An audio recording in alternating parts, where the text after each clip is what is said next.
as we go through this coronavirus situation and the uncertainty of it unfolds before us, and every day there are more unanswered questions, I thought it was good to take a step back and look at the fundamental purpose for our lives. People are concerned about their health and their safety, and it's not just health and safety that's affected. People's jobs are affected.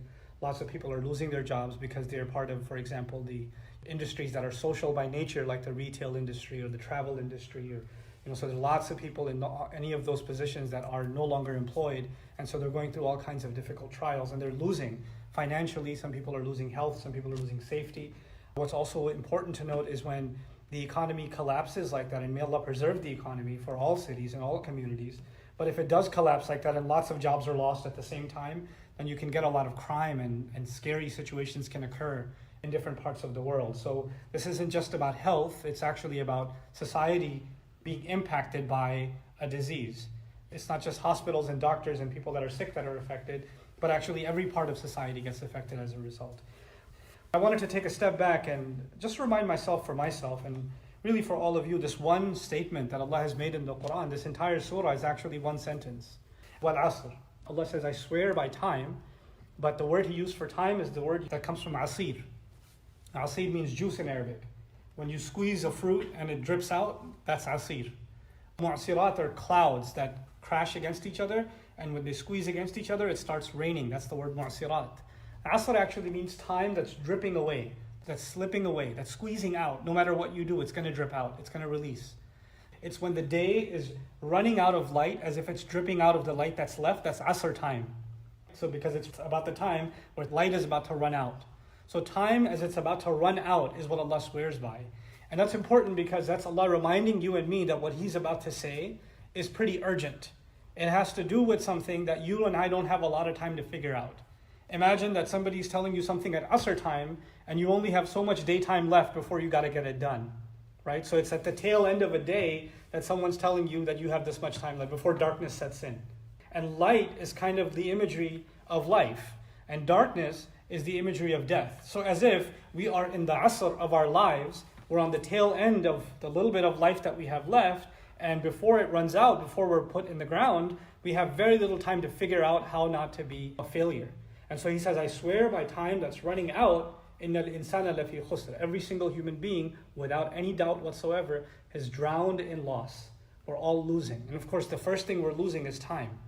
Some of you kids and you guys like watching game shows or whatever where there's a timer and you got to get something done quickly. And before the buzzer hits, you got to get it done. Otherwise, you'll lose, right? So sports and games are all about time that's very limited, and you have to accomplish a lot in that limited time. Break a record, beat a score, whatever it may be. It's kind of like that in this life.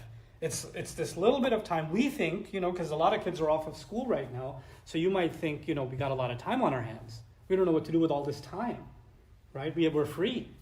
But Allah is painting a very different picture. For every single human being, He's reminding you and He's reminding me that we actually don't have much time at all. We don't have much time at all.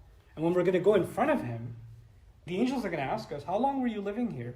Even people who lived 80 years, 100 years, they lived their entire lives. They were children, then they became adults, then they became parents, then they became grandparents and great-grandparents, and they can remember the olden days. Even people like that are going to say, I think it was a day.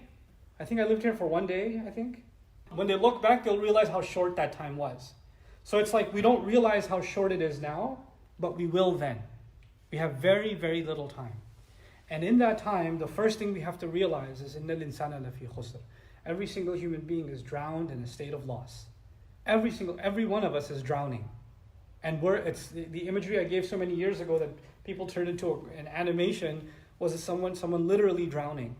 And they're asleep and they don't even know that they're drowning.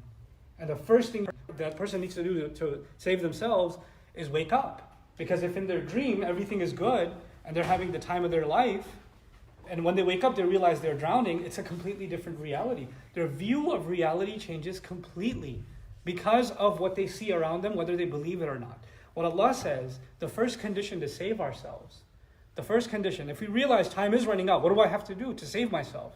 What do I have to do to not be a loser? Well, إِلَّا الَّذِينَ آمَنُوا. The only exception to people who are not drowned in loss are people who actually believe, who actually have faith. So the first belief is that we are drowning, that this is a state of emergency, that we don't have a lot of time left. That's the first belief.